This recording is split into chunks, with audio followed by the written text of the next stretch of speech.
Salut à tous, c'est Tristan et Célia et on se retrouve dans ce nouvel épisode de Sous les likes, le podcast qui révèle les coulisses de l'influence. Le principe, on reçoit des créateurs de contenu qui animent et échangent avec leur communauté pour lever les préjugés sur leur métier et comprendre le quotidien de ces réels entrepreneurs. Nous accueillons Timothée Curado, un professeur de physique-chimie, également créateur de contenu sur les réseaux sociaux. Il a construit une communauté fidèle et engagée de plus d'1 million d'abonnés sur TikTok et 300 000 sur Instagram.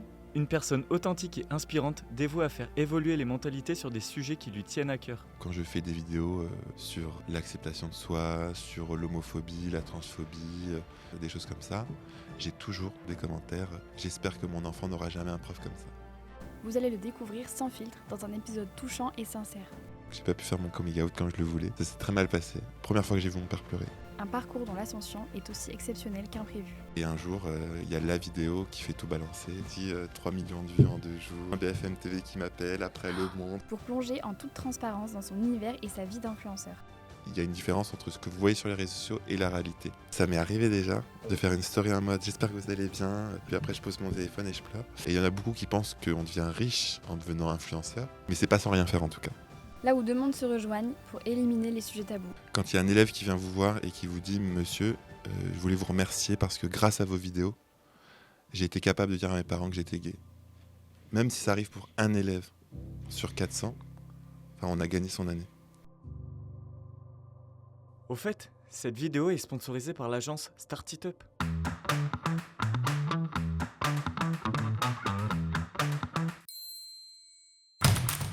Timothée, salut.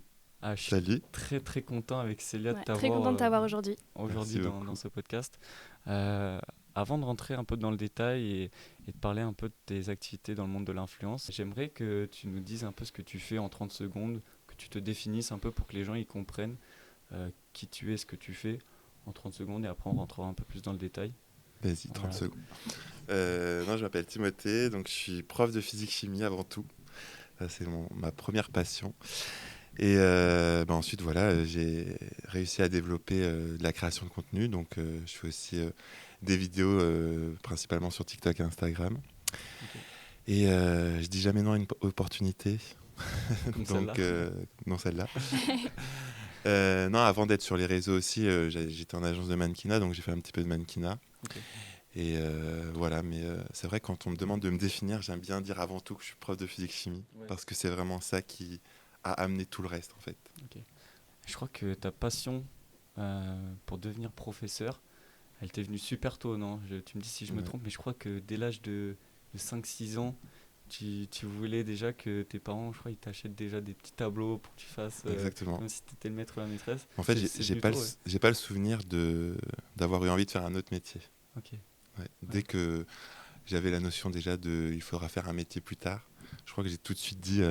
au début, je disais que je voulais être maîtresse, parce que j'avais eu que des maîtresses. Mais c'est vrai que ça a toujours été un exemple pour moi, les profs. Et puis ça a toujours été des modèles. Donc je me suis dit, moi, je vais être comme eux. Donc on parle vraiment d'une vocation, quoi. Si depuis tout petit déjà... Ok, et il y a peut-être un maître ou du coup des maîtresses qui t'ont inspiré, dont tu te rappelles et où tu t'es dit, ils m'ont inspiré aujourd'hui, c'est ce que je veux faire. Tu as un souvenir de personnes qui t'ont marqué ? Au collège, j'avais ma prof d'anglais, Madame Barrière, elle s'appelait, j'en sais, que j'adorais. Vraiment, je trouvais que sa méthode de faire était totalement différente des autres. Elle paraissait très dure, ses cours paraissaient compliqués, mais en fait, elle était très juste. Okay. Et c'est ça que j'aimais beaucoup chez elle, on pouvait rire, mais quand il fallait travailler, quoi. Et au lycée, j'avais ma prof de cinéma, parce que j'avais fait l'option cinéma au lycée, et elle m'a beaucoup aidé à m'assumer, parce que c'était compliqué de le faire en dehors de l'école. Et en faisant des courts-métrages, justement, elle appuyait mes choix, et c'est un peu comme ça que j'ai commencé à en parler à mes parents, indirectement. Voilà. Ok, d'accord. Donc c'est vraiment les deux exemples. Puis en plus, le cinéma, au niveau des jeux aussi d'acteurs peut-être que tu pouvais faire, si tu faisais du court-métrage, ça t'a peut-être aussi aidé justement à commencer cette création de contenu. Peut-être derrière, ça t'a inspiré aussi pour ça. À quel moment tu as eu cette envie justement de partager du contenu, d'avoir une communauté, de discuter, etc. C'est sûr que tout ce que j'ai pu apprendre en cours de cinéma, je l'applique aujourd'hui. Alors, j'ai toujours eu un peu ce côté créatif, c'est pour ça que j'avais choisi cinéma. Même si c'était pas très, très concret pour mes parents, quand je leur ai dit Parce qu'à l'époque, aujourd'hui ça a changé, donc je suis très content pour les élèves et les jeunes d'aujourd'hui. Mais avant, on ne pouvait pas faire cinéma en bac scientifique. On pouvait l'avoir qu'en option facultative. On ne pouvait pas faire un bac cinéma parce que c'était que avec le bac littéraire, ce qui arrangeait bien mes parents du coup. Et donc je n'ai pas tout de suite, j'ai pas tout de suite pu appliquer ce que j'avais appris. Mais c'est clair qu'aujourd'hui, quand je monte mes vidéos, ça m'arrive souvent de repenser à des choses que j'avais appris justement au lycée. Et comment j'ai commencé en tant que créateur de contenu. Alors c'était pas du tout souhaité, c'est pas du tout voulu de ma part au départ. C'est pendant le confinement. Ouais, ah ouais, c'est pendant le confinement, Ouais. c'est ça, ouais. Tu c'était t'es lancé sur ouais. TikTok direct J'étais déjà sur Instagram. Ouais. En fait, j'avais mon compte Instagram que je devais mettre en place parce que j'étais déjà rentré en agence de mannequinat avant le confinement. Donc il fallait déjà avoir du contenu sur les réseaux. Mais bon, j'avais 4-5 000 abonnés, ce qui est déjà bien, mais rien à voir avec aujourd'hui. Et pendant le confinement, je me suis ennuyé. Ouais. On ne pouvait plus rien faire. C'est quelqu'un qui t'a dit mets-toi dessus et tente un truc ou comment ça s'est fait un Je ne petit peu connaissais pas du tout TikTok Ouais. pendant le confinement. Avant le confinement, je l'ai découvert pendant. Et au début, pour m'occuper, j'avais lancé un challenge sur Instagram, un challenge Disney. Ok. C'est une de mes deuxièmes passions. Et pendant 15 jours, tous les jours, je postais un contenu en lien avec Disney. Et l'objectif, c'était de retrouver le Disney associé à la vidéo ou à la photo que je postais. Okay. Et au bout de 2 semaines, on nous annonce quoi qu'on est encore confinés plus longtemps. Et là, je ne savais pas quoi faire. Et en fait, c'est mes petites sœurs qui, eux, avaient TikTok, qui m'ont dit « Mais pourquoi tu ne fais pas des vidéos sur TikTok ?» Ah, okay. Donc j'ai regardé. Et je regardais, mais qu'est-ce que tu veux que je fasse sur TikTok ? Enfin, franchement, je sais pas danser, je sais pas chanter. Ouais, au début, c'était beaucoup des danses, ouais. C'est ça. J'ai dansé en soirée, tu vois. Oui. Mais je sais pas danser dans la vie de tous les jours. Donc, j'avais pas d'idée. Et puis, je tombais de plus en plus sur des vidéos de personnes qui parlaient de leur métier, l'impact qu'avait eu le confinement sur leur métier, ce qui leur manquait, ou pourquoi ils étaient contents d'être confinés. Enfin, voilà. Et j'ai rien vu sur les profs. Et je me suis dit, tiens, peut-être que je pourrais faire des vidéos en parlant du métier de prof. Et là, il s'est passé ce qui s'est passé, vraiment inattendu. Je pensais pas que les gens allaient apprécier autant. Et un jour, il y a la vidéo qui fait tout balancer. Et ça, c'est quoi ? C'est une vidéo qui a fait c'est beaucoup une vidéo, de vues et qui du coup a fait en sorte que... Vraiment, alors pour le coup, une vidéo où je danse. Ah ok. En plus, finalement, tu vois. Finalement, enfin où je danse. C'était une trend, je sais pas si vous vous souvenez, une trend sur une chanson de Taylor Swift où il fallait pousser son téléphone et faire une transition. Si joli. Je ne sais plus ce qu'était la chanson, Charlotte ou je sais plus le nom de la chanson. Oui, mais je crois que je vois la trend. Et du coup, j'ai fait ça en mode, je suis à l'appart, première trend que je fais. Donc je dis, si des élèves tombent dessus, me jugez pas. Et puis après, je suis au bord de la plage. Voilà. Et en fait, il y a quelqu'un qui a pris ma vidéo, qui l'a mis sur Twitter et qui a mis non mais attends, c'est quoi ce prof ?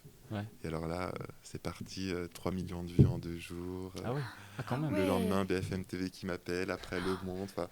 J'étais en vacances. Ah ouais. Vraiment, je comprenais pas ce qui se passait. Et à ce moment-là, tu réagis comment quand tu vois ça ? Tu te dis quoi ? Au départ, c'est un peu de l'euphorie. Ouais. Parce que quand on est sur les réseaux, qu'on fait du contenu, on a envie que ça marche quand même. On a envie que ça soit regardé par un maximum de personnes, faut être honnête. Ouais. Et donc j'étais trop content. En plus, j'étais en vacances, donc pump it up, quoi.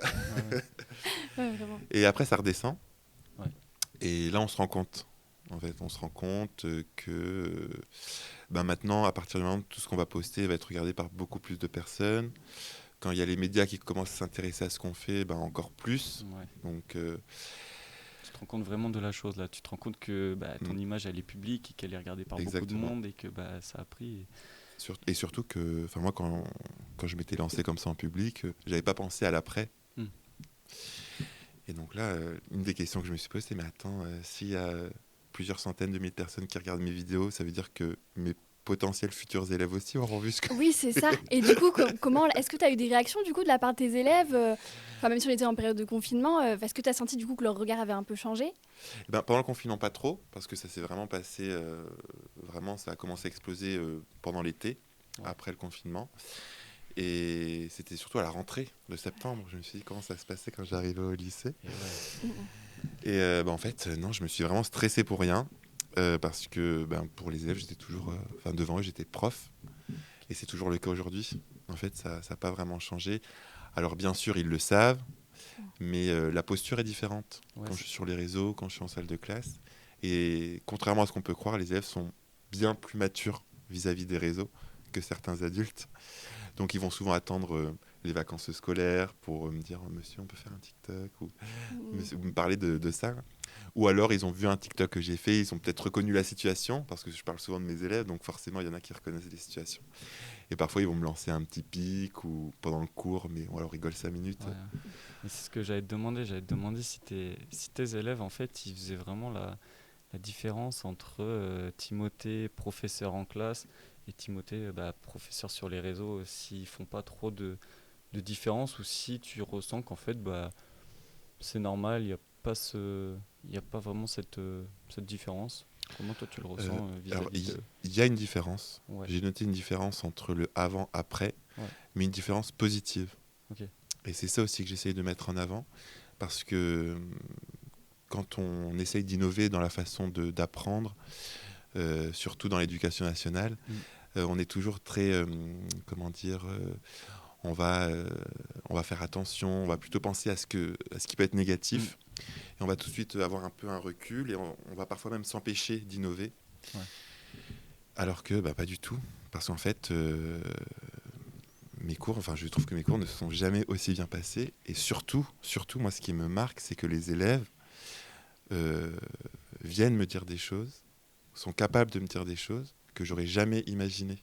T'as un exemple d'un Ben, élève qui t'a marqué en venant te voir et qui t'a dit ben, grâce à vous, enfin le premier exemple, je pense que je le retiens parce que c'est le premier. ouais, Quand il y a un élève qui vient vous voir et qui vous dit monsieur, je voulais vous remercier parce que grâce à vos vidéos, j'ai été capable de dire à mes parents que j'étais gay.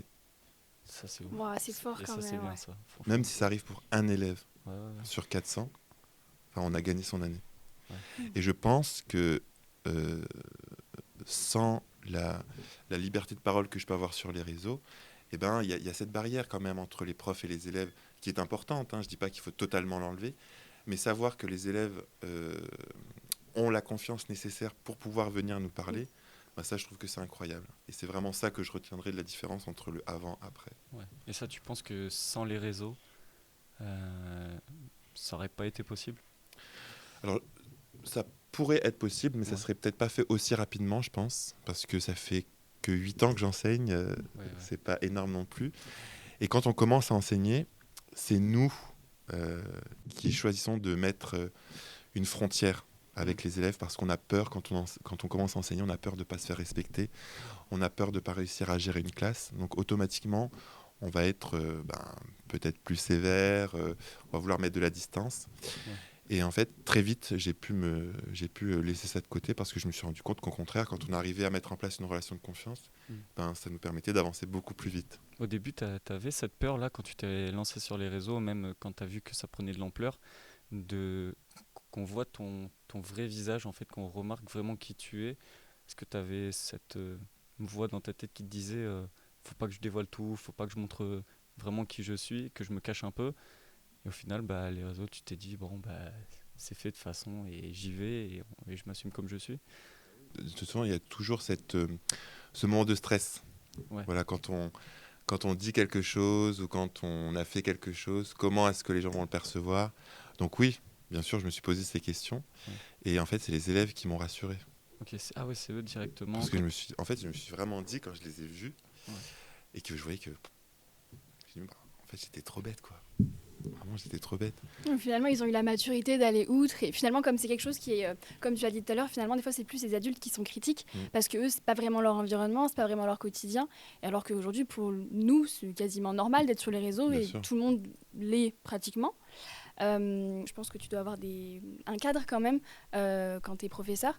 Est-ce que toi, il y a des choses que tu aimerais améliorer, des choses que toi, tu peux améliorer dans le fait d'être professeur, justement? Est-ce que tu n'es pas trop bridé des fois? Tu sens que tu peux prendre quelques libertés? Et est-ce que les réseaux, justement, ça t'a aidé aussi à prendre des libertés? On a quand même cette chance d'avoir... on a un programme à suivre, mais on a quand même cette chance d'avoir une grande liberté pédagogique, c'est-à-dire qu'on fait nos cours comme on veut. Tant que le programme est fait, on a deux objectifs, hein, c'est ça, c'est essayer au maximum de terminer le programme, c'est pas toujours facile. Et notre objectif, quand on est au collège, au lycée, c'est que les élèves arrivent jusqu'au bac et l'obtiennent pour réussir leurs études supérieures. Donc ça, c'est les objectifs. Après, le reste, on l'organise comme on veut. Et donc ça, c'est une grande chance, en vrai. Et les réseaux, ça m'a permis d'améliorer ma créativité. Voilà. Parce que c'est vrai que quand on sort de l'école des profs, une fois qu'on a fait son master, on nous a dit, voilà, les cours, il faut les faire comme ça. Enfin voilà, c'est normal, hein, il faut apprendre. Hein. Et donc quand on sort, qu'est-ce qu'on fait ? On applique ce qu'on a appris, hein, forcément. Donc c'était très des cours très classiques, j'ai envie de dire. Voilà. Et encore, ça avait déjà commencé un peu à changer. Et donc j'ai fait ça, c'est très bien. Et en fait, les réseaux, je me suis dit, en fait, j'ai amélioré, je pense, ma façon de voir comment les ados pouvaient penser, réfléchir et apprendre aussi. Ok. Et du coup, je me suis dit, comment est-ce que dans mes cours, je peux les rendre plus attrayants ? Parce qu'en physique-chimie, on sait très bien qu'il y en a qui vont aimer, il n'y en a pas du tout. Donc comment on fait pour essayer de faire en sorte que tout le monde trouve de l'intérêt dans la matière, même si on n'est pas très scientifique ? Et du coup, c'est là que j'ai commencé à faire de plus en plus d'escape game en classe. À chaque vacances, j'aime bien faire un truc un peu original. Voilà. Et en fait, ça marche très bien. Il y a un truc qui t'a marqué un peu, un truc dont tu te rappelles, un truc que tu préfères même que tu as fait comme un escape game ou un autre truc, un événement que tu as créé et tu te dis celui-là il a vraiment bien marché ou il a vraiment plu. Bah, peut-être même je suis le plus fier aussi. Ça va être la 3e édition cette année. Chaque année, depuis 3 ans, du coup, j'organise la cérémonie des Béchers d'or. C'est quoi exactement ça ? Les béchers, ça me dit quelque chose. C'est un contenant, non ? Oui, c'est ça, hein ? c'est la verrerie qu'on utilise en chimie pour verser des solutions. Ah ouais, j'étais pas dans le truc, j'étais pas encore dans les cours de physique. Et du coup, j'ai acheté une bombe en couleur or. Hein. Puis, du coup, ça fait des petits trophées en forme de bécher pour garder le côté scientifique. Et en fin d'année, je récompense 4 élèves, voilà, dans 4 catégories différentes. Mais c'est vraiment une cérémonie. J'enlève les tables de ma salle de classe, je mets que les chaises au milieu, je la décore un peu, je mets la petite musique comme le festival de Cannes. J'adore. Et ça, c'est très apprécié par les élèves parce que c'est une séance un peu différente où on met en avant tout ce qu'on a vu dans l'année, les progrès qu'ils ont fait aussi. C'est ça le but surtout. Ouais. Parce que les 4 catégories, mis à part une, c'est plus rigolo. Enfin, il faut amener un peu de fun aussi. 3 catégories où c'est vraiment pour valoriser les élèves qui ont progressé un maximum durant l'année. Et ça, je sais que les 2 dernières fois où je l'ai fait, ça a énormément plu. Je pense qu'on devrait tous avoir des professeurs. Ouais, c'est ce que j'allais dire. Moi, j'aurais beaucoup aimé avoir un professeur de physique-chimie comme toi. Moi, j'aurais kiffé la physique, du coup. C'est une matière qui est vraiment pas simple en plus. Donc, toi, tu avais un attrait comme ça pour le côté scientifique comme ça depuis longtemps ou... Ouais, j'ai toujours été plus scientifique que littéraire. J'aime pas lire. Ouais. Donc, ça devient vite compliqué à partir de ça. Oui, c'est vrai. Moi, choisir un bac L où il fallait lire 10 livres dans l'année de 400 pages. Ah ouais, non, c'est sûr. Je préfère 1000 fois faire des DM de maths. Non, en fait, ce que j'aime beaucoup dans les matières scientifiques, c'est le côté très terre à terre, concret, et on comprend ce qui nous entoure. Moi, c'est ça qui m'a plu en physique-chimie, c'est que j'ai eu une autre version de comment fonctionne le monde. Voilà, parce que dans ma famille, ils sont très croyants, donc j'avais une version du monde que je comprends, mais qui ne me convenait pas à moi. Enfin, voilà, j'avais besoin de comprendre les choses autrement. Et c'est ce que les sciences m'ont apporté. Voilà. Et c'est aussi, à travers mes cours, j'essaye de faire comprendre aux élèves qu'il y a différentes façons de comprendre le monde et que les sciences, c'est une façon de le faire. C'est bien d'avoir plusieurs choses, plusieurs angles. En fait, après, eux, ils ont toutes les clés en main pour justement se créer leur propre vision du monde à eux. Exactement. Et donc, hyper intéressant. C'est le rôle de l'école. Oui. De leur donner tous les éléments nécessaires pour qu'après, ils puissent construire leur choisir leur... voilà. Et tu parlais de créativité tout à l'heure. Tu disais que les réseaux, ça a amélioré ta créativité pour tes cours. Et moi, je me disais, en fait, je pensais que c'était l'inverse du coup. Je pensais que tes cours t'inspiraient justement pour ton contenu sur les réseaux. Du coup, tu te disais, j'ai vécu cette situation, je vais l'imiter, je vais la rendre même drôle sur les réseaux. Ça n'a pas fait ce côté... Alors si, c'est vrai ce que tu dis. Plus quand je vais raconter mes anecdotes, parce que forcément, Ça qui est génial dans le métier de prof, c'est que en fait, tous les jours, on pourrait raconter des choses. Ouais. Parce que quand on a 35 ados fois 4 ou 5 dans la journée, forcément, on ne contrôle pas tout. Donc, bien évidemment que mon quotidien de prof, ça me permet aussi de proposer du contenu sur les réseaux. Mais ce que je voulais dire, c'est que euh, quand on est sur les réseaux, on est en permanence en train de chercher des idées, chercher des choses qui peuvent être intéressantes. Et à chaque fois que je le fais, je me dis comment est-ce que je peux utiliser ma réflexion que j'ai pour les réseaux et en même temps qu'elle puisse me servir pour mes cours.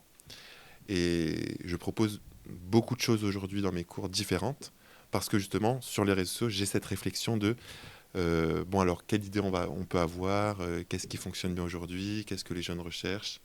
Donc en vrai, je trouve que les deux sont vraiment hyper compatibles. Il y a une vraie réciprocité en fait entre les Ouais. deux qui te permet d'à chaque fois de t'améliorer, soit sur le côté professeur, soit sur le côté créateur de contenu. Exactement. Et t'es jamais en manque d'inspi?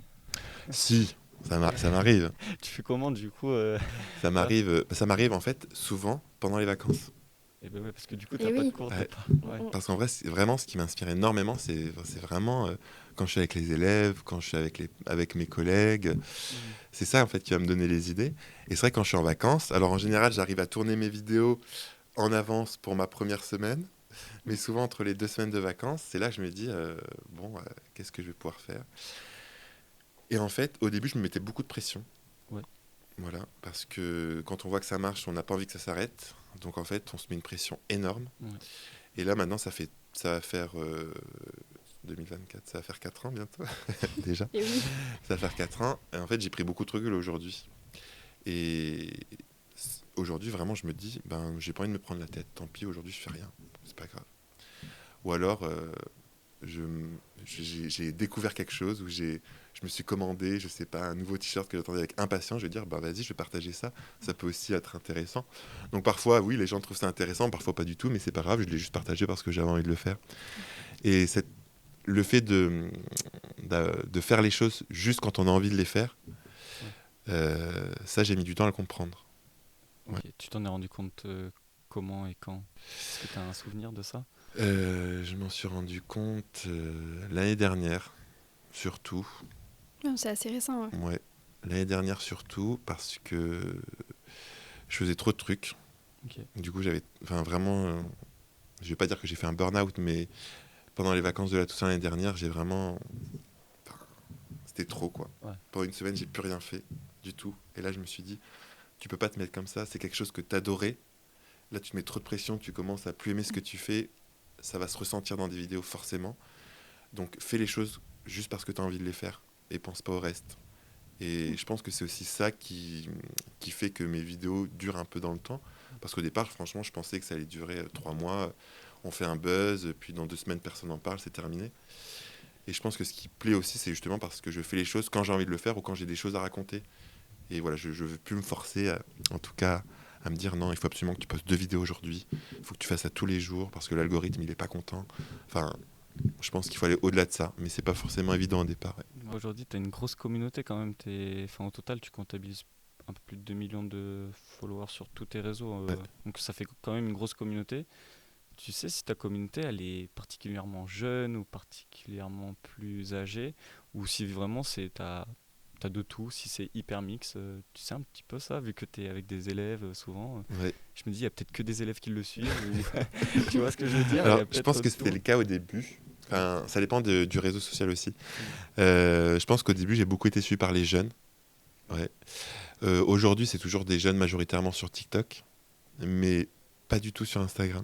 Sur Instagram, je touche un public beaucoup plus âgé, je ne veux pas dire vieux. Mais en fait, je vais beaucoup plus savoir, par exemple, les parents sur Instagram. D'accord. Et ce qui est génial aussi avec l'école, c'est que finalement, ça peut toucher tout le monde. Enfin, même si on n'est plus à l'école, en regardant une vidéo, on peut se dire ah, mais ça me rappelle tellement de souvenirs quand j'étais au lycée. Ah ouais, ouais. Et du coup, je pense que c'est aussi ça qui a fait le succès. C'est que tout le monde arrive à se reconnaître à un moment donné. Donc, un public plus jeune sur TikTok, encore aujourd'hui quand même. Et ouais, je pense que j'ai plus les parents, même les grands-parents. Des fois, ça m'arrive d'avoir des commentaires. Je trouve ça génial Et sur Insta. Ouais. comment ils réagissent, par exemple, les parents d'élèves qui te voient sur les réseaux, enfin, tu vois, je me mets à leur place et je me dis, voilà, le professeur, il est sur les réseaux, il fait marrer tout le monde, il fait du contenu sur les réseaux, il s'affiche beaucoup. Moi, j'ai envie qu'il y ait un professeur, tu vois, qui soit que dans sa salle de classe, qui fasse cours que dans sa salle de classe, sinon c'est pas sérieux, etc. Est-ce que tu as déjà eu des remarques, des retours un peu négatifs, ou est-ce que même les réseaux, ça, du coup, t'a aidé à faire passer des messages, des trucs comme ça? Ah bah, malheureusement, oui, j'ai eu des messages négatifs. Ah ouais, Mais ça, bon, ça fait partie du jeu, j'ai envie de dire, ouais, malheureusement. ouais. En vrai, il y a de tout. Vraiment, il y a de tout. Majoritairement, et heureusement, parce que sinon, je pense que j'aurais pas pu continuer à enseigner si vraiment c'était la majorité des parents.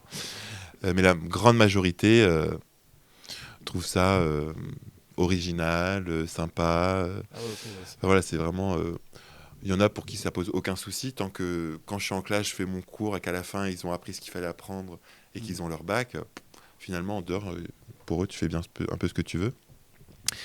Et il y en a pour qui ça passe pas du tout, hein. ouais, c'est marrant. Franchement, quand tu es sur les réseaux, que tu t'affiches publiquement, c'est ce que tu disais, hein. Ah oui. Oui, c'est le jeu après, et malheureusement. Mais comment tu gères ça, du coup, toi? Est-ce que ça t'a affecté à certains moments, des commentaires un peu méchants ou des haters ou des choses comme ça? Comment t'as réussi à le gérer? Bah, ça aussi, c'est avec le temps.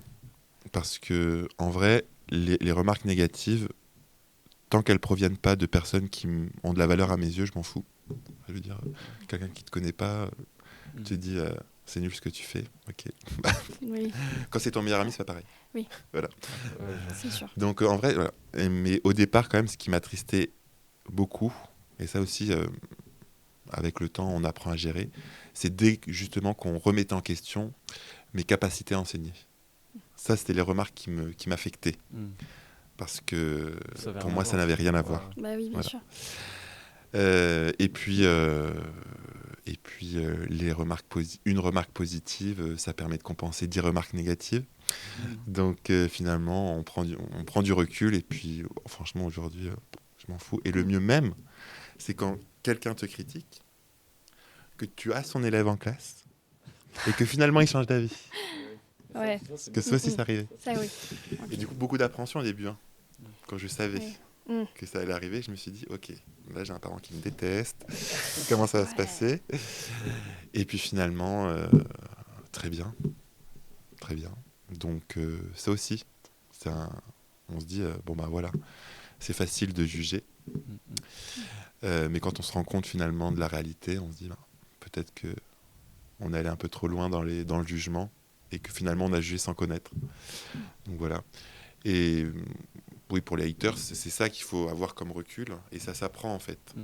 Parce que forcément, quand on crée du contenu, on a envie de voir quoi? On a envie de voir, ouais, c'est génial ce que tu fais, j'adore, hein, je Bah, partage c'est et sûr, tout. ouais. Et oui, aussi des remarques quand je fais des vidéos sur l'acceptation de soi, sur l'homophobie, la transphobie, sur sur le mois de la fierté, des choses comme ça. J'ai toujours des commentaires. J'espère que mon enfant n'aura jamais un prof comme ça. Ça, c'est fou quand même, C'est fou. franchement, parce que même, enfin, c'est des sujets qui sont pas risqués, mais qui sont toujours tabous. Et en fait, j'ai l'impression que c'est toujours le bout de viande que tu vas attaquer. Du coup, tu vas profiter de cette occasion-là pour mettre un mauvais message. Et du coup, toi, tu as réfléchi quand même avant à parler de ça. Tu t'es remis en question. Tu t'es dit, faudrait pas que j'en parle. Ou est-ce que tu t'es bridé à ce niveau-là, Ah ou oui. tu t'es dit, Mais quand j'ai commencé à être prof, je voulais absolument pas que ça se sache. ah ouais, ah oui, quand même. Ah non, ma première année, j'ai Ok. tout fait pour que ça ne se voit pas D'accord. et que voilà, que les élèves ne le voient pas, que mes collègues ne le voient pas, parce que j'avais peur que ça m'empêche de bien faire mon métier. Ok. Parce que je me suis dit, si j'arrive devant les élèves qui savent que je suis gay, j'arriverai pas à gérer la classe. C'est bête, hein? Tu vois, ouais, c'est fou Aujourd'hui, même, quand je ouais. m'entends parler, je me Ouais. dis, mais t'es trop bête, hein? Ouais, bah oui, mais Mais ça montre la pression, en fait, oui. voilà, qu'on peut avoir, en fait, dans la société. Et sauf que le problème, c'est que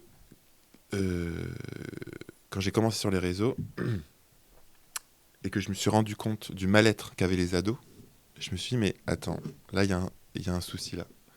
Parce que si les ados ont un mal-être, que les profs eux-mêmes ont un mal-être par rapport à ça, à quel moment on résout le problème, en fait? Oui, c'est Je clair. comprends pas. Ouais, ouais. Voilà. Et bah, je me suis dit, vas-y, franchement, bon, ça se passait bien déjà dans l'enseignement, donc peut-être que ça aussi, ça m'a aidé aussi. Voilà, je me suis dit, bon, en fait, ça se passe bien. Ça s'est passé comment en fait t'as fait ton coming out un peu sur les réseaux. Au final, tu Ouais. t'es dévoilé vraiment, voilà, toi, Timothée, pleinement sur les réseaux. Ça s'est fait comment? C'est que tu as fait une vidéo dédiée à ça ou ça s'est fait au fur et à mesure où tu t'es montré toi-même dans ton attitude, dans ta façon d'être? J'avais fait une vidéo pour dire que je soutenais, c'était au mois de juin aussi, pour dire... Ah oui, je me souviens. Oui, j'avais fait une vidéo de remarques qu'on m'avait faites Ouais, par rapport au fait que j'étais gay. d'accord. Et Ouais. j'avais à rajouter en mode que je sois prof ou pas, ça peut pas changer mon enseignement. Donc à partir de ce moment-là, tout le monde savait. Et waouh, je me suis senti Ouais, Libéré. tellement léger, ouais. C'est Ouais, ça. ouais, c'est clair. tant pis si j'ai des manières pendant mes cours, je m'en fous. Et t'as senti même au niveau de ta communauté qu'ils t'appréciaient même plus. Enfin, du coup, là, t'étais plus proche de ta communauté était plus proche de toi après ça, où ils se sont dit peut-être, bon, ben, il est vrai au final et on va le suivre, on va encore plus l'encourager, le pousser, etc. T'as vraiment senti J'ai eu cet élan? énormément de soutien, bien sûr. Ouais. Euh, j'ai eu énormément de commentaires de personnes qui me disaient que j'avais du courage parce que en vrai, il n'y a pas beaucoup de profs qui s'assument comme ça en public. Et puis de toute façon, en vrai, pour ma communauté, enfin, j'ai envie de dire, si ça dérangeait quelqu'un qui me suivait, c'est que c'est quelqu'un qui ne devait pas me suivre. Ouais. Enfin, j'ai pas Ouais, envie c'est clair. d'avoir dans ma communauté quelqu'un qui ça dérange, Mm, mm, mm. enfin, que je sois gay. Enfin, il a rien à faire dans ma communauté. Ouais, au pire, désabonne-toi. Et puis, Ouais, voilà, voilà. vraiment. Oui, au pire, ça fait le ménage de gens finalement. Ah oui, tous ceux que ça a gêné, ils Mm, mm. sont peut-être des abonnés, mais tant mieux, parce que c'est pas des gens Oui, que... ça t'intéressait pas de t'adresser à Voilà, des gens comme ça, exactement. quoi, tout simplement. Donc aujourd'hui, je sais que les gens qui me suivent, il y en a peut-être que ça peut déranger, mais qui arrivent à mettre ça de côté et qui me disent, ben oui, il est quand même marrant, donc je m'en fous. Mm, mm. Et puis, ce que j'essaye d'apporter à chaque fois de toute façon, et je pense que c'est pour ça que les gens me suivent, c'est vraiment toujours un bon état d'esprit, une good vibes. Voilà, j'essaye d'apporter le plus de positif possible, et c'est ça que j'essaye de faire avant tout. Voilà. Et ça, quand par exemple, toi, tu te sens un peu moins bien, tu fais comment pour te dire, allez, faut que je me bouge et que je sois dynamique, voilà, parce que c'est ton mot d'ordre un peu d'avoir toujours le sourire, d'être good vibes, etc. Quand ça va pas, tu fais comment pour... Alors, au début, je me dis, allez, tu souris 2 minutes, et puis après, tu iras pleurer. Ah ouais. Comme beaucoup, je pense. Comme beaucoup. Voilà, vraiment. Hein. Ça m'est arrivé déjà Ah de oui. faire une story en mode j'espère que vous allez bien. Je mets une petite musique au fond et puis après je pose mon téléphone et je pleure. Mais ça fait longtemps que je le fais plus. Hein. Parce que pareil, en fait, au bout d'un moment, on peut plus. Enfin, c'est pas possible. Enfin, en tout cas, moi, j'y arrive pas. Il y a des jours où je vais mal, ben, je ferai pas de story ce jour-là. Et si vraiment je vais très mal et que pendant plusieurs jours je fais rien, et ben je ferai une vidéo où j'expliquerai aux gens ce qui va pas. Et c'est ce que j'avais fait au mois d'octobre, justement. J'avais expliqué que voilà, j'essayais toujours d'apporter de la bonne humeur, mais que là c'était trop, que j'arrivais plus. Et je pense aussi que c'est ce que les gens recherchent, de l'authenticité Ouais. dans la création de contenu. Totalement. Enfin voilà, on a vu ce que ça a donné avec beaucoup d'influenceurs, le fait de vouloir faire genre. Mm, mm. Et aujourd'hui, les gens le savent, de toute façon. Oui. Ils savent que tu es humain et que derrière, voilà, tu as des émotions. Et c'est important justement la transparence. Aujourd'hui, les gens, ils cherchent à suivre un humain, une personne. Ils cherchent pas à suivre quelqu'un qui est tout le temps, voilà, avec tout le temps la joie de vivre. On le sait que au fond, personne n'est tout le temps avec enfin, on le sait qu'on a tous des mental breakdowns et c'est important aussi de le dire parce que bah, justement, ils peuvent se sentir seuls dans ce cas-là parce que eux, quand ils consultent les réseaux, c'est que des gens qui sont heureux, qui vont bien. Et au moins, ils peuvent aussi avoir ce truc de dire bah, c'est humain et c'est normal et pour l'accepter, c'est bien plus simple, je C'est pense. ça, il y en a beaucoup même qui se disent, il est derrière l'écran, il va toujours bien, parce qu'ils te connaissent pas en vrai dans la vie de tous les jours. Du coup, ils se disent, bon, ben voilà, tous ceux qu'on suit, ils sont toujours heureux dans leur vie, ils vont trop bien. Alors que moi, pas du tout. Et voilà, tu restes un humain et t'es comme eux. Enfin, voilà, Ça renforce les complexes en fait. C'est pour ça que je pense qu'il y a une vraie responsabilité déjà en tant que professeur parce que comme tu l'as dit, voilà, toutes tes valeurs, mine de rien, elles sont quand même inculquées aux élèves. Et donc justement aussi, cette parole un peu libératrice au sujet de l'homosexualité, évidemment, ça peut les aider, puisque tu es une figure qui est donc plus âgée et qui apprend, qui enseigne. Donc je pense que il y a vraiment quelque chose qui est libérateur chez eux. Et aussi, il y a une responsabilité sur les réseaux, parce que bon, aujourd'hui, notamment sur les dictates au niveau de la beauté, etc., tout a été très renforcé. Comment tu le vois, toi, cette responsabilité par rapport à ça? Parce que par rapport à l'acceptation, tu nous as un petit peu expliqué. Mais c'est vrai que voilà, il y a un certain décalage entre les réseaux sociaux et la vérité. Et comment toi, tu prends cette responsabilité de dire c'est pas la vraie vie pour tous les jeunes, surtout que tu t'adresses majoritairement à des Bien jeunes. sûr. En seconde, j'enseigne un thème sur les réseaux sociaux, justement, Ah, super. puisque je fais aussi, en plus de la physique-chimie, j'enseigne les sciences numériques, qui est une matière qui est arrivée il y a quelques années en seconde. Et il y a un thème sur les réseaux sociaux, et justement, à un moment où je leur demande, on fait un petit débat, voilà, de leur façon de voir les réseaux sociaux. Et une des premières choses qui ressort, justement, c'est mais les réseaux sociaux, c'est que du fake, monsieur. Ah ouais. Ils t'ont dit ça, Ils ouais. m'ont dit ça. Et là, tu réponds quoi à ce moment-là? Et on développe. On dit alors, comment ça, c'est que du fake? Ben oui, mais il y a des personnes, on les voit dans la rue, on les reconnaîtrait même pas. Il y a des gens qui postent des choses en nous faisant croire que, alors qu'en fait, pas du tout. Euh, tout ça pour faire le buzz. Voilà. Ouais, totalement. Tout ça, ça ressort. Donc je trouve ça déjà énorme en seconde. 14-15 ans, hein, Ouais, de c'est déjà clair. avoir ce recul. Mais ils l'ont parce qu'ils sont dedans depuis beaucoup plus jeunes que nous, je pense. Euh, et justement, ce qu'il faut leur faire comprendre, c'est que les réseaux sociaux, c'est très bien pour communiquer. Faut pas oublier qu'il y a quand même énormément de points positifs. C'est très bien pour apprendre aussi. C'est très bien pour se divertir. Et la seule chose auquel il faut faire attention, c'est de bien prendre en compte qu'il y a une différence entre ce que vous voyez sur les réseaux sociaux et la réalité. Mais tant qu'on est conscient de ça, on peut très bien le vivre, d'être sur les réseaux sociaux. C'est normal de vouloir mettre le meilleur de nous-mêmes dans les réseaux sociaux. Enfin, Instagram, quand c'est sorti, au départ, c'était pour mettre en avant les plus belles photos qu'on faisait. Aujourd'hui, on a toujours un peu ce principe-là, sauf que peut-être qu'on va le faire avec nous plutôt que des paysages ou des objets. Mais si on a envie d'avoir une belle pose sur une photo, on a le droit de le faire avec un filtre. C'est très bien. Tant que ça ne complexe pas davantage. Voilà. Et ça, c'est dur quand on est ado.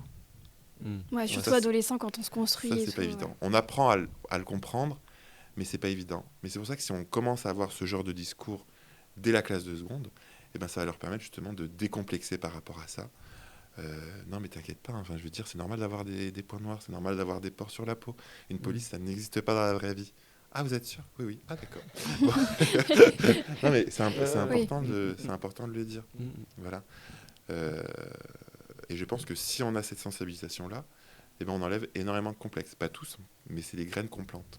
Et ça a des effets forcément à un moment. Et aujourd'hui, avec ta grosse communauté, maintenant, tu collabores avec pas mal de marques. Là, on va parler un peu plus Business. un peu plus business. Voilà, c'est aussi un peu le but du podcast, mais parce que voilà, quand tu as une grosse communauté, forcément, tu es démarché par des marques. Toi, est-ce que tu as une agence qui te suit? Parce qu'il y en a qui sont suivis par des agences, qui leur trouvent des marques, qui gèrent leurs partenariats, etc. Est-ce que toi, tu gères tout seul? Non, je suis en agence. Ouais, t'es en agence. Heureusement. Ok. Ça serait compliqué sinon à gérer. Ah ouais. Je pense que je pourrais pas tout faire parce que c'est aussi, enfin, je veux dire, c'est rare des créateurs de contenu qui ont gardé leur métier. Enfin, souvent, il faut faire un choix. Donc, sans agence, clairement, j'aurais absolument pas pu faire les deux. Donc, c'est eux qui gèrent tout. Moi, j'ai juste à proposer le contenu. Voilà. J'ai le choix, bien sûr. À chaque fois, ils me disent, ouais, c'est cette marque qui veut collaborer avec toi, est-ce que ça t'intéresse? Je peux dire oui, non, hein, j'ai la liberté quand même. Mais j'ai juste à créer le contenu, j'ai pas à m'occuper d'échanger avec la marque, de faire les contrats. Oh mon Dieu, ma phobie. Oui, vraiment, c'est hyper compliqué en vrai, aujourd'hui. Surtout que ça s'est un peu démocratisé, du coup, il y a des lois qui sont passées aussi par là, donc assez compliqué. Et toi, du coup, tu as un agent ou une agent qui te suit J'en ai plusieurs en fonction des secteurs d'activité. Ok. Voilà, en fait, j'ai pas un agent qui me suit moi, mais c'est plus dans l'agence, on va avoir des représentants en fonction des secteurs. Il y en a un qui sera plus spécialisé, par exemple, niveau média, bon, tout ce qui va être interview, etc. une qui va être plus spécialisée dans les collaborations non rémunérées, une autre qui est collaboration rémunérée. Voilà. Donc en fonction de la demande, voilà, j'ai affaire à différentes personnes, mais en vrai ça se passe très bien. J'ai jamais changé depuis le début. C'est eux qui m'ont contacté en premier, j'ai dit oui et j'ai jamais changé. Ah, super. Donc non, ils sont vraiment, vraiment indispensables. Et est-ce que tu as une collab dont tu te rappelles que tu as adoré faire ou que peut-être t'aimerais refaire? Est-ce qu'il y en a une dont tu te rappelles et que tu te dis celle-là elle m'a marqué, j'ai adoré ou...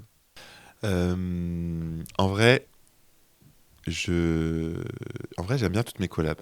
Ouais. Parce que ça m'arrive de refuser plusieurs fois j'ai refusé Ah ouais, parce que pourquoi? je trouvais que ça n'avait rien à voir avec ce que je faisais. Donc je me vois pas faire. Ça serait vraiment. Les gens sont plus naïfs aujourd'hui. Enfin, je veux dire, si tu fais un truc qui n'a rien à voir avec ton contenu, il va te dire il avait besoin de fric, quoi. Ouais. Oui, mais Clairement, en plus, enfin, ça se voit. Puis ça se voit quand c'est pas vraiment ta volonté de suivre une marque ou ça n'a rien à voir avec ton secteur. C'est vrai que les gens, ils C'est le ça. sentent tout de suite. Puis même dans ton approche, c'est pas du tout la même, quoi. Non. Et puis, en plus, enfin, je suis vraiment sur les réseaux, j'ai très peu de filtres. Enfin, je veux dire, quand il y a un truc. Enfin, les gens savent que je déteste faire le ménage, par exemple. Donc, si demain je me fais faire une collab avec un aspirateur, ils vont se dire non, mais là, il me prend vraiment Ouais, pour. ouais. Donc, vraiment. Enfin, voilà. T'aimes pas faire le ménage, toi? Non, je déteste ça. C'est vraiment une corvée. Et du coup, l'agence le sait aujourd'hui. Hein. Enfin, ils me connaissent aussi. Ils savent Oui. très bien. Ils vont pas me proposer un truc. Ils vont me dire direct. On sait qu'il va dire non. Oui, ils font un tri derrière, ils filtrent un peu toutes les collabs que tu reçois. Et... Ouais. Bah, en général, ils me le proposent quand même. Mais souvent, ils vont me dire bon, je pense que tu vas dire non, mais je te le dis quand même. Cette marque de travailler avec toi. Et donc, je leur dis souvent bon, tu me connais bien. Effectivement, je vais dire non. Ok, Voilà. d'accord. Puis il y a aussi une question éthique. Parfois, il y a des marques. Bah, c'est plus vraiment l'éthique d'aujourd'hui. Enfin voilà, quand c'est des produits qui viennent de très loin, pas de très bonne qualité, enfin on n'a pas envie de proposer ça. Nous on Oui. n'achèterait pas, donc franchement j'ai pas envie de proposer ça non plus à ma communauté. Mais après une collab qui était ouf, oui, c'était pour une compagnie aérienne. En vrai c'était cool parce que du coup j'ai pu voyager gratuitement. Ouais. Ah ouais, il y a des bons avantages quand même. Hein. En vrai ça c'est cool. Franchement. T'étais en business Alors non, on exagère pas. Oui, mais les invitations, c'est vrai que ce qu'il y a de plus immersif, c'est super, quoi. Mais oui, quand j'ai pu partir à Barcelone gratuitement, franchement, on dit pas non, quoi. Franchement, c'était bien. Et t'étais avec d'autres influenceurs ou pas du tout? Non, j'étais tout seul, j'étais parti avec mon copain. Ok, trop bien. Donc, c'est incroyable. Ah ouais, vraiment. franchement, en plus, on te paye pour ça. Ouais. Donc, en vrai, c'est tout Très bénef. bénéfique. Et j'avais beaucoup aimé aussi, et j'ai accepté cette collab, pas que pour ça, même si forcément ça joue dans la balance, Ouais. mais parce que c'était aussi un moyen enfin, l'idée, c'était de montrer aux gens qu'on pouvait voyager moins cher qu'à une certaine époque. Donc c'est aussi pas mal de pouvoir le dire. Et avec les marques, ça se passe comment au niveau de la création de contenu? Est-ce que, bon, j'imagine que ça dépend de chaque marque, mais est-ce que tu restes quand même assez libre? T'as pas trop de contraintes?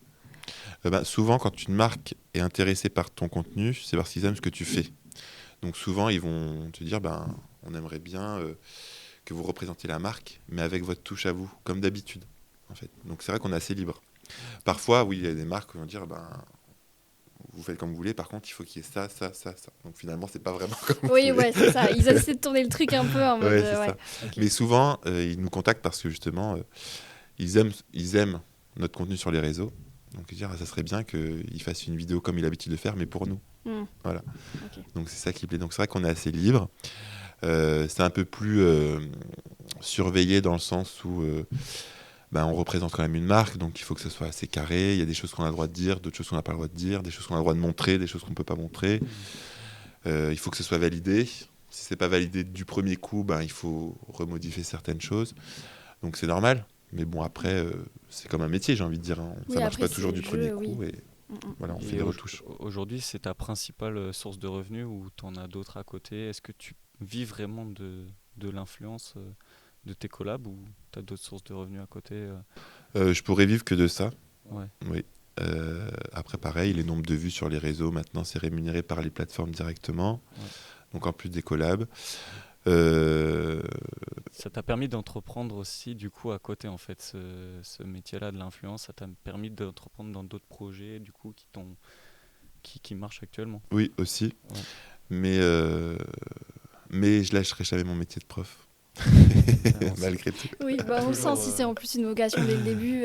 Du coup, on sent que tu fais vraiment ça par passion, quoi. Ouais. Enfin, je dis jamais, de jamais dire jamais, parce qu'on ne sait pas de quoi demain est fait. Mais en tout cas, on m'a déjà proposé, j'ai refusé. D'accord. Voilà. Ok. Bon, je suis à temps partiel quand même, parce que c'est difficile de tout gérer sinon. Mais c'est ce que j'explique. J'ai dit même, je suis pas prof pour l'argent et je pense qu'aucun prof n'est prof pour l'argent parce que sinon on ne devient pas prof. Voilà, pas faux, clairement. ouais. Mais non, je le fais parce que j'adore ce que je fais, que je me sens utile le matin quand je me lève. Et puis de toute façon, j'ai dit, en vrai, tout ce que j'écris aujourd'hui, tout va ensemble. C'est un puzzle, je peux pas enlever une pièce, sinon ça marche plus. Ah oui, c'est ça aussi. Voilà. Oui, c'est sûr. Donc en vrai, je suis épanoui comme ça. J'ai besoin de tout et il faut s'adapter. Sinon, enfin, on peut plus marcher ensemble, quoi. T'as une petite routine, toi, dans la vie de tous les jours, un truc que t'aimes bien faire, je sors un peu du contexte, mais un petit truc pour creuser un peu plus dans la personne que tu es, un petit truc que t'aimes bien faire tous les jours, soit une musique que t'aimes bien écouter, soit un petit truc, tu vois, qui te... Un truc que j'écoute de la musique tous les jours. C'est comme ça que je suis de bonne humeur. Ah ouais, c'est ça qui te rend... Dès le matin, voilà, non on a le On est secret. d'accord. Tu vois, on a le secret. Il faut écouter des musiques qui donnent Le qui peps. donnent le peps, ouais, c'est important. T'écoutes quoi, toi? Moi, en vrai, j'écoute de tout, mais je suis très diva. C'est un peu cliché, je sais, mais c'est la réalité. Ouais, mais il y a des musiques comme ça qui te font sentir super bien, super confiant et tout. Ah ouais, moi j'ai vraiment le matin, j'écoute du Britney ou j'écoute du Whitney Houston. Moi je suis Ah refait, ouais. hein. Moi c'est bon, je suis parti pour une Ah, journée. Whitney Houston, c'est la base. C'est plus efficace que n'importe quel complément alimentaire. Ah non, mais vraiment. Tu vas beaucoup à la salle, hein, tu fais pas mal de sport Ouais, aussi. à côté de ça aussi, donc putain, ça prend beaucoup de temps. Et je déteste. Ah oui? Non, là c'est un mytho. Non, non, C'est là tu faux. mens. Ah non, vraiment, j'aime pas ça. Ah ouais, t'aimes pas le Ah sport? ouais. Et pourquoi t'en fais alors? Ça fait 3 ans que je fais de la muscu. Avant, je faisais du squash. Ok. J'adorais ça, pour le coup. Ok. Et rupture Ah. Rupture. amoureuse. Ah, rupture amoureuse. Pas ligament croisé. Non, non, Au pas début, j'ai cru ligament ça et croisé. après, j'ai compris. Ah, c'est Après. vrai, j'ai pas pensé. Rupture amoureuse et la grosse remise en question. Et je pouvais plus me regarder dans le miroir. Ok. Ah ouais. Impossible. Remède Et, salle de sport du coup. Et ouais, j'ai appelé un coach. J'ai cherché un coach, mais c'est parce que j'arriverai jamais à aller tout seul, je connais rien. C'est compliqué. Les machines, laisse tomber, j'aurais aucune motivation. Donc j'ai cherché sur Google coach Clermont-Ferrand. Ils étaient partis. Et j'ai vu premier, j'ai cliqué. Et ça a matché direct. Ah ouais. Et j'ai toujours le même coach aujourd'hui. 3 ans, bientôt 3 ans et demi après. Et ouais, j'ai pris 23 kilos. Ah ouais. Donc vraiment. T'as dû t'y mettre vraiment sérieusement du coup. Ah ouais, mais j'ai fait le truc à fond. Mais de toute façon, il Ah fallait. ouais. Enfin, Ouais. psychologiquement, Ça a il vidé fallait. la tête aussi. Et j'ai retrouvé la confiance en moi, même x10 par rapport à avant. Et enfin, pour moi, c'était un vrai challenge, quoi. Et puis c'était ma vengeance aussi. Un peu. Oui, il faut, c'est important. Après une rupture, il faut se Mais venger. aujourd'hui, j'aime toujours pas. En vrai, la muscu, je trouve qu'il n'y a rien de passionnant, faut être honnête. Même quand tu vois ton évolution, C'est le seul truc qui te motive. Oui, bah c'est ça.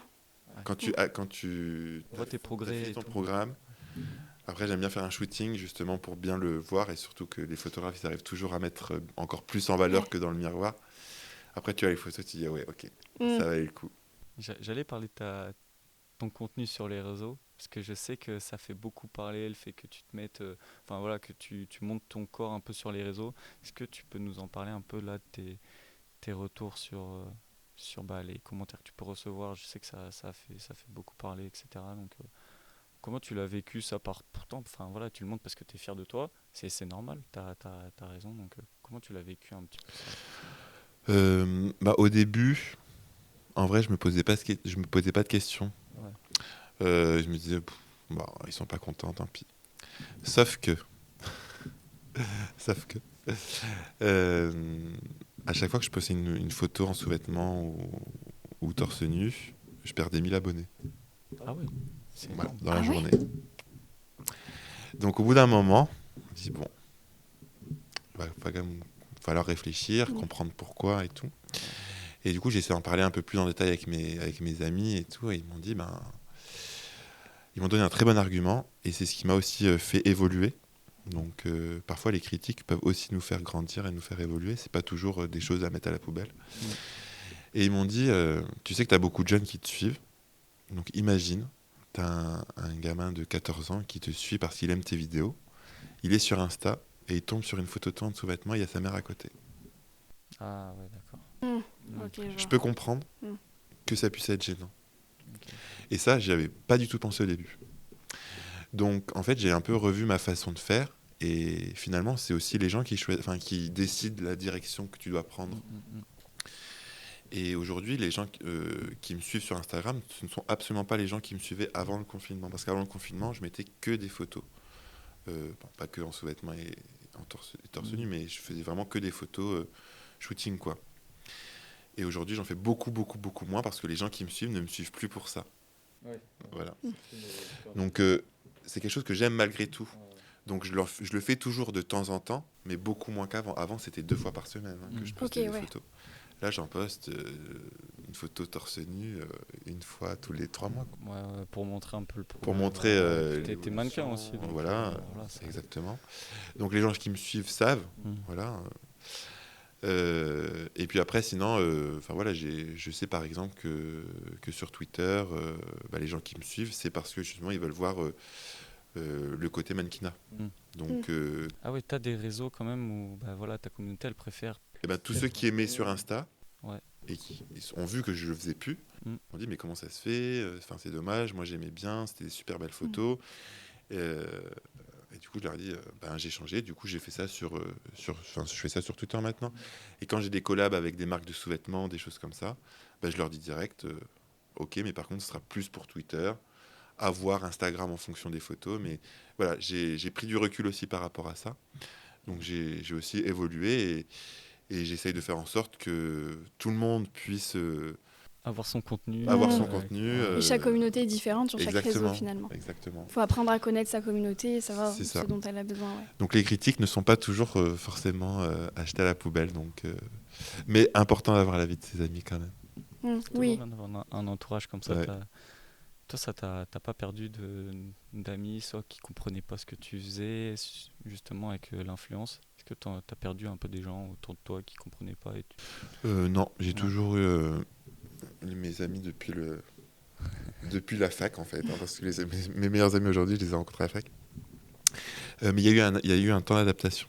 Okay. Par contre, parce que forcément mon comportement avait changé, parce que il faut quand même être souvent sur les réseaux. Donc quand on passait au départ des journées ensemble, des soirs ensemble, où j'étais sur mon téléphone plus souvent qu'avant, je leur parle aussi moins qu'avant, parce que des fois ça me saoule d'être sur mon téléphone. Je suis déjà 6 heures par jour sur les réseaux. Si en plus il faut que je réponde à tous les messages. Donc en fait il y a un moment où vraiment mon meilleur ami m'a dit j'ai l'impression que je suis en train de te perdre. Et là ça fait réfléchir. Et ça m'a fait pleurer quand il m'a dit ça. Et du coup je lui ai expliqué la situation. Je lui ai dit c'est pas que tu es en train de me perdre, mais voilà ce qui se passe dans mes journées exactement. Et là il m'a dit je ne me rendais pas compte que c'était à ce point-là.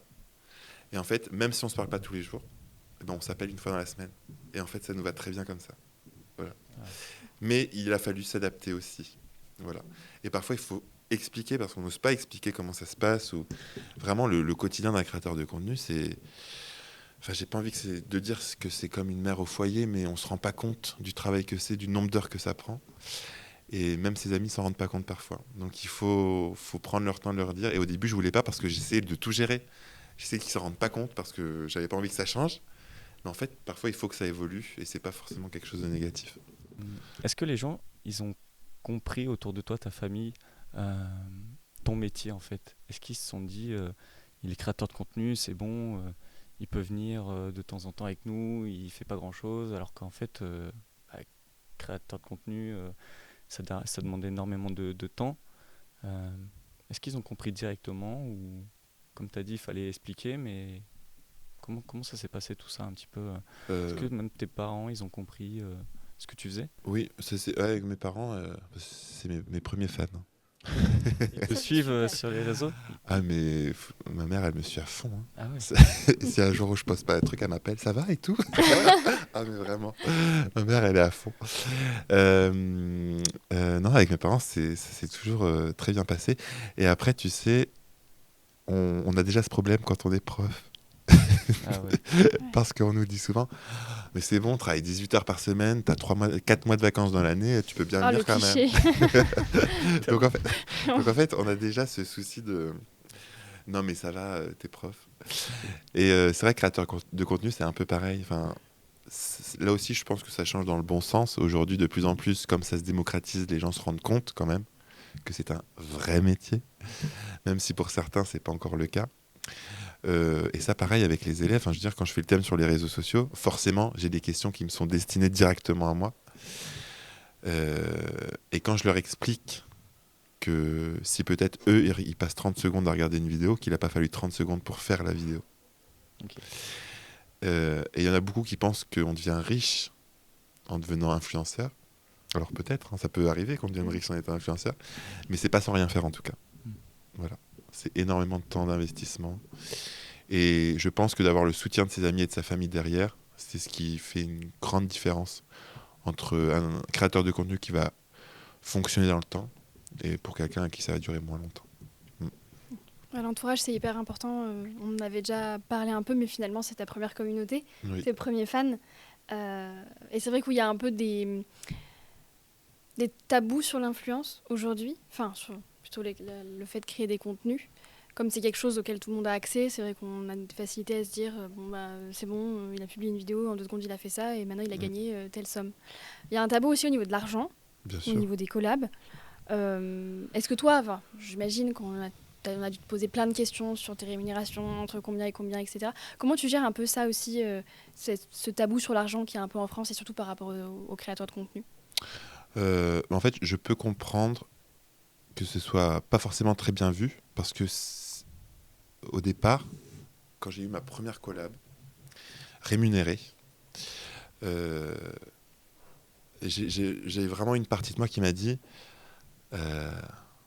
tu peux pas accepter. Ah ouais, tu t'es senti. T'as culpabilisé de recevoir. Oui, parce que L'argent. quand on te demande de faire une vidéo de 30 secondes, qu'on te paye 1 700 €, tu te dis il y a des gens qui travaillent 35 heures par semaine, qui gagnent le SMIC, tu gagnes plus qu'eux en faisant une vidéo qui va te prendre 2 heures pour faire, quoi. Donc la première fois, je me suis dit, ça craint. Enfin, je me suis dit, punaise, franchement, c'est vraiment cette Ouais. réflexion que j'ai eue. Et puis après, je me suis dit, mais ton raisonnement, il va pas. Parce que peut-être qu'aujourd'hui, on te paye ça. Mm. Mais pendant 3 ans, tu n'as jamais rien gagné avec tout le temps que tu as passé à développer ta communauté. C'est zéro. Ouais, ouais, ouais. Le temps de développer quelque chose. Aujourd'hui, si on est capable de payer 1 700 € pour faire une vidéo, c'est parce que derrière, il y a eu 3 ans de travail qui t'ont rien rapporté. Donc c'est comme ça que je me suis plus senti légitime, même si je suis d'accord que voilà, c'est bien rémunéré, ça on ne pourra pas dire le contraire, mais il y a un temps d'investissement qui est énorme avant d'en arriver là. Et ça, il faut en avoir conscience. Ce qui justifie aussi certains prix des fois. Enfin, il y en a qui comprennent pas, même des marques qui veulent pas forcément investir autant sur des collabs. Mais quand comme tu as dit, quand tu te rends compte de tout le travail qu'il y a eu avant pour passer de 3000 à 2 millions d'abonnés sur les réseaux, franchement, c'est énorme. C'est beaucoup de contenu, beaucoup de temps passé, beaucoup de réflexion, etc. Oui, tout à fait. Donc aujourd'hui, tu sors aussi un peu de l'influence parce que tu as sorti un livre, enfin tu y es toujours, bien évidemment, mais tu as un autre projet aussi qui est sorti, notamment avec ton livre que tu as toi-même écrit, rédigé, etc. Euh, Pourquoi le choix de faire un livre au final?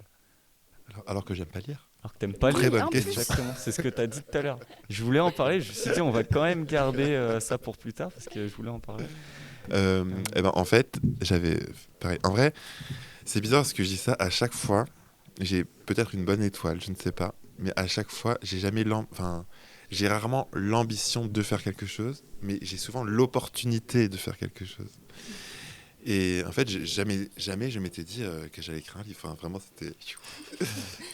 Puis encore, c'est pas un roman. Enfin, je veux dire, ça s'écrit. Mais c'est une maison d'édition qui m'a contacté, voilà, pour me dire, on adore vos vidéos. Est-ce que ça vous dirait de raconter vos anecdotes, mais en écrivant un livre? Ouais. Et donc j'ai fait, c'est une opportunité. Voilà. Donc j'ai dit oui, pourquoi pas.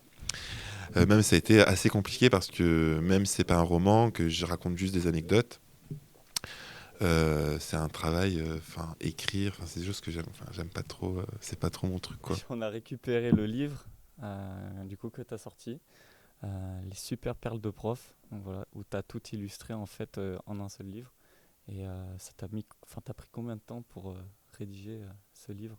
Un peu moins d'1 an. Alors on dirait pas parce on dirait qu'il n'y a pas tant de pages que ça. Quand même. Mais en vrai, c'est assez loin à faire parce que c'est un exercice auquel je suis pas forcément à l'aise de base. Donc ça prend quand même du temps, trouver les bons mots. Je travaille en collaboration avec Antoine, l'illustrateur, qui est prof aussi. Et vraiment, il a fait un travail incroyable. Donc voilà, le temps de mettre tout ça en page, de trouver les couleurs qui vont, etc. Ça prend du temps. Il est disponible sur quoi ton livre actuellement? Dans toutes les librairies, tous les sites Fnac, Cultura, Amazon. Voilà.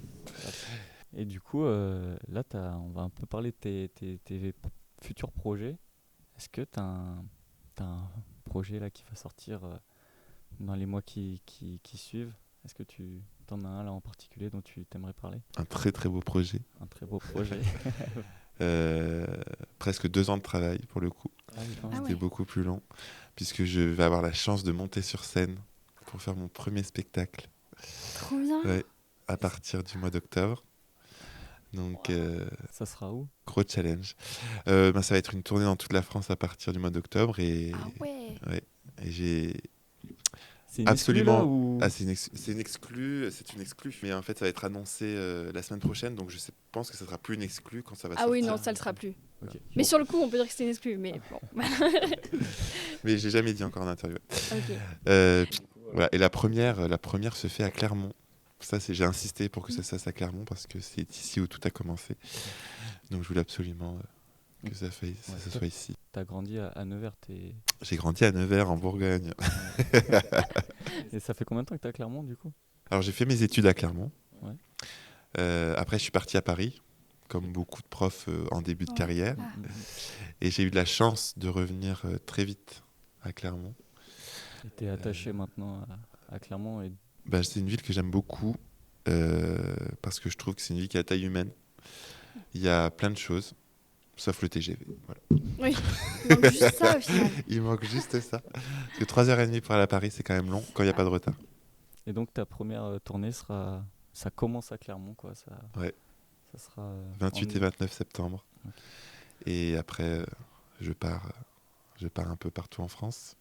Et du coup, c'est quoi la thématique de ce projet? C'est plutôt parler de toi, parler de voilà, faire un peu de storytelling autour de toi, ou il y a un sujet spécifique qui sera Alors, abordé? ce que je voulais faire sur scène, un petit peu comme je fais sur les réseaux sociaux, c'est de parler de mon métier.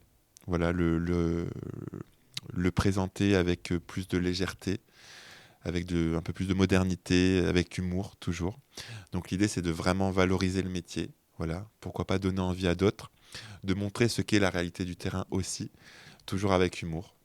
Voilà, et puis je pense que c'est un spectacle qui me représente vraiment dans toutes mes facettes. En tout cas, c'est ce que je voulais faire ressortir. Ok, on a hâte de voir ça. Ouais, on viendra de voir. Ça, super. Écoute, je te propose qu'on passe tout de suite au 60, la chronique des questions-réponses par oui ou par non. Donc voilà, en 60 secondes, je vais te poser plusieurs questions et tu me réponds un peu du tac au tac. Ok. Ça marche? Oui. Allez, jingle. Est-ce que tu es prêt? Oui. Alors, est-ce que tu t'es déjà forcé à faire la pub d'une marque que tu n'aimais pas? Non. À l'école, tu étais turbulent? Non. Tu recommencerais tout à zéro? Les réseaux? Ouais. Ah. Oui. Tu chantes sous la douche? Ah oui. Heureusement que personne ne m'entend. T'es déjà rentré dans une histoire de clash sur les réseaux? Non, j'évite les polémiques, hein, franchement. Ça peut te tuer, hein. Enfin, te tuer. Sur les réseaux, je parle. Tu supprimes les messages des haters? Ça m'arrive. Tu survivrais sans tes réseaux? Oui. As-tu accompli tous tes rêves? Non. TikTok, c'est mieux qu'Instagram? Pareil. Tu aimerais une vie sans réseau? Non. T'as un talent caché? Oui. Est-ce que t'as menti dans ce question-réponse? Non. Bon. Je dirais pas mon talent puisqu'il est caché. Ah non, c'était la question d'après. Oh là là, mince.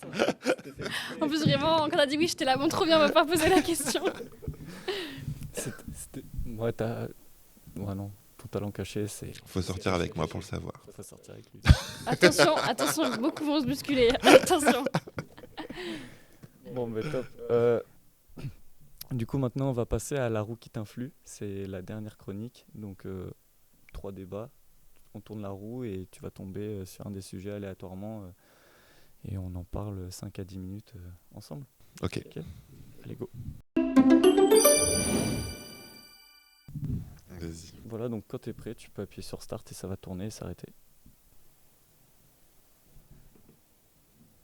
Tac, tac, tac, tac. Suspense. Homosexualité sur les réseaux. Comme par hasard. On a déjà dit en plus, on a déjà un peu parlé. On en a déjà un peu parlé, mais du coup, voilà, c'est un peu, je pense, l'occasion du coup de creuser un peu le sujet. Aussi par rapport à d'autres personnalités aussi qui se sont peut-être exprimées aussi par rapport à ce sujet-là, que tu as trouvé inspirant par rapport à ça.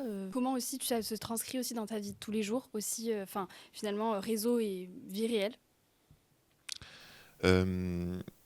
Est-ce que toi, Oui. ouais, est-ce que toi, t'as subi un peu l'homophobie un peu sur les réseaux? Est-ce que t'as Et aussi dans la vie, ressenti... aussi dans la vie, ouais, ouais. ouais, même dans la vie au final. L'homophobie sur les réseaux, oui. Ouais. Bah oui, hein. À chaque fois au mois de juin, je fais plusieurs prides en France. Le mois de juin, qui est le mois de la fierté. Exactement. Ça commence au mois de mai, puisque le 17 mai, c'est la journée internationale de lutte contre l'homophobie et la transphobie. Voilà. Et à partir de là, après, on parle du mois de la fierté en juin, parce que c'est l'une des premières prides qui a eu lieu aux États-Unis, qui s'est déroulée à ce moment-là. Donc en fait, c'est tout le mois de juin qui est consacré à ça. Donc là, tu es vraiment engagé dans... J'essaye de l'être. J'essaye de faire évoluer les mentalités un peu avec les outils que j'ai à ma disposition. Et quand on peut avoir de la visibilité, autant en profiter aussi. Partager des valeurs qui nous semblent importantes.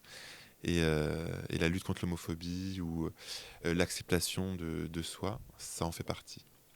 Qu'est-ce que tu dirais du coup à un jeune, par exemple, qui est dans ce cas-là et qui n'ose pas trop forcément se dévoiler, qui n'ose pas être soi-même, soit à l'école, soit sur les réseaux? Qu'est-ce que tu lui conseillerais? Quel a été toi ton déclic, ton déclic, Ce que je lui dirais déjà, c'est d'être en accord avec soi-même, de se sentir bien dans son corps, parce qu'il n'y a pas de pression de devoir dire quelque chose. Enfin, je veux dire, on peut très bien aussi préférer ne rien dire parce qu'on ne se sent pas prêt. Il ne faut pas se dire, il faut absolument que je le dise, parce que là, on se met une pression énorme aussi. Et ça, j'ai déjà eu plusieurs messages comme ça. Je suis pas prêt, je sais pas comment le dire, mais si t'es pas prêt, dis-le pas. Enfin, il y a rien qui te presse à le dire. Ouais, quand tu sentiras que tu es prêt, tu le feras, peut-être même naturellement sans t'en rendre compte. Et en plus, souvent, on se met une pression qui est x10 par rapport à ce qui peut être dans la réalité. Voilà. Donc, pas de stress. Toi, tu as mis du temps à l'avouer à ta famille J'ai mis du temps. J'ai pas pu vraiment avoir le temps que je voulais parce qu'on m'a précédé. Donc, j'ai pas pu faire mon coming out comme je le voulais. Okay. Ça s'est très mal passé. Okay. Avec mes parents, c'était un peu l'enfer. Aujourd'hui, ça se passe très bien. Et c'est ça que je retiendrai. Voilà. Quand mes parents l'ont appris, parce que du coup, on l'a dit à ma place, c'était... mes parents voulaient me désinscrire de l'université, voulaient que je rentre à la maison. Ah oui, carrément, C'était ça a été assez violent, quoi. la première fois que j'ai vu mon père pleurer. Ah oui. Donc, Maintenant, ça se passe et maintenant, nickel. ça se passe très très bien. Tout roule. Ma mère, à chaque fois qu'il me demande si ça se passe bien avec mon copain. Enfin, vraiment, Voilà, finalement, un l'acceptation changement. complète. Mais je pense que c'est ce que les enfants attendent de leurs parents, c'est que les parents évoluent avec eux aussi. Et c'est ce que mes parents ont parfaitement fait. Et jamais je leur en voudrais de leur réaction, parce que de toute façon, ils l'ont appris de la mauvaise des façons, parce que ils ont été élevés d'une manière différente de celle qu'on peut élever nos enfants aujourd'hui. Donc jamais je leur en voudrais. Et je suis très, très heureux qu'ils aient évolué de ce point de vue-là. Et est-ce que tu sens que les mentalités évoluent, elles, sur les réseaux? Est-ce que tu sens qu'il y a une évolution ou pas? Il y a une liberté de parole qui est plus importante qu'avant, ce qui est important, hein, parce qu'on a besoin il faut justement libérer la parole pour que les choses puissent évoluer. Après, malheureusement, je ne vais pas dire qu'on vit dans un monde parfait. Je veux dire, des haters, il y en a, des homophobes, il y en a encore, malheureusement. Et parfois même, ce qui peut me choquer, c'est la violence des propos ou des actes qu'on peut voir sur les réseaux. Et je me dis qu'il y a du mieux, mais qu'en même temps, il y a des choses qui sont peut-être plus extrêmes qu'avant, ou en tout cas, on le voit. Et ça aussi, ça peut être très, très perturbant. Voilà, Parfois je suis pour hyper certains. d'accord sur le côté très extrême des réseaux. Mm. Surtout qu'il y a ce côté aussi anonymat qui fait que les gens ont ont des réactions, parlent d'une façon sûrement qu'ils n'auraient pas fait en public, enfin je l'espère en tout cas, mais du coup il y a une certaine violence quand même dans les propos, et oui, moi je le vois, c'est de ce côté un peu extrême, parfois sur les réseaux qui ressort bien plus. Bah, je pense qu'ils se rendent pas compte vu qu'il y a un écran, tu sais, en Ouais, fait. l'anonymat c'est vraiment quelque chose qui est pas bon, en tout cas dans ces cas-là.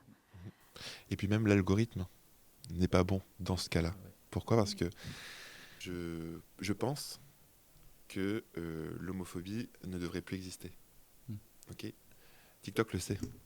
Donc il va me proposer des vidéos que de gens qui pensent comme moi. Mm. Donc c'est très Ouais, bien. ça fait des bulles de filtre Voilà. qui font que t'es dans ton Quelqu'un opinion. qui pense que l'homosexualité c'est contre nature, Les petits, on a la ref, on a contre la ref. nature, il va voir que des vidéos de ça. Et donc là, ça c'est un problème sur les réseaux sociaux, c'est qu'en fait, on peut facilement nous enfermer dans dans notre façon de penser. Donc, certes, on a de la visibilité, mais on va pas toujours toucher le bon public, ou en tout cas le public qu'on aimerait. Donc ça aussi, c'est quelque chose qui pourrait être retravaillé sur les réseaux sociaux. Parce que quand on aime quelque chose, on va voir que des choses qu'on aime. Et Voilà. oui, les algorithmes fonctionnent comme ça, par C'est centre ça. d'intérêt. Donc, Exact. Donc parfois, on va pas réussir à capter le public qu'on aimerait capter, ou alors par inadvertance. Si notre vidéo tombe sur le mur de quelqu'un qui pense l'inverse, c'est là qu'on a des commentaires un petit peu salé. négatifs. L'année dernière, quand j'ai fait, c'était quel Pride ? Ouais, Toulouse, j'allais te Paris, demander, t'as un Non, c'était exemple? celle de Paris. Ouais. J'avais un commentaire. Jetez-nous des dynamites là-dedans et qu'on en finisse. Ah ouais, mais c'est violent en fait, hein, on Ah se non, rend pas mais compte, mais je pense que... Oui. Donc, je parlais de commentaires que je supprime. Ça, clairement, je supprime. Je veux dire, c'est un commentaire qui n'a absolument pas sa place. Et est-ce que Donc, les réseaux sociaux ont leur rôle aussi dans la suppression de ces commentaires-là ? Parce qu'aujourd'hui, je pense qu'ils ont aussi un algorithme qui arrive à détecter les mauvais commentaires. Dans ce cas-là, par exemple, ils essaient de faire le tri un peu. Après, ça pose plusieurs polémiques parce qu'il y a cette polémique de censure, justement. Mais je pense que... Est-ce que tu penses, toi, que c'est bien qu'ils fassent déjà un petit peu ce ménage-là, histoire que déjà les gens ne tombent pas sur ce genre de commentaires, par exemple des jeunes, etc. Et que ça s'envenime et que justement, ça crée des mentalités un peu encore plus violentes, quoi. Bien sûr. Mais il y a des prises de conscience, de toute façon.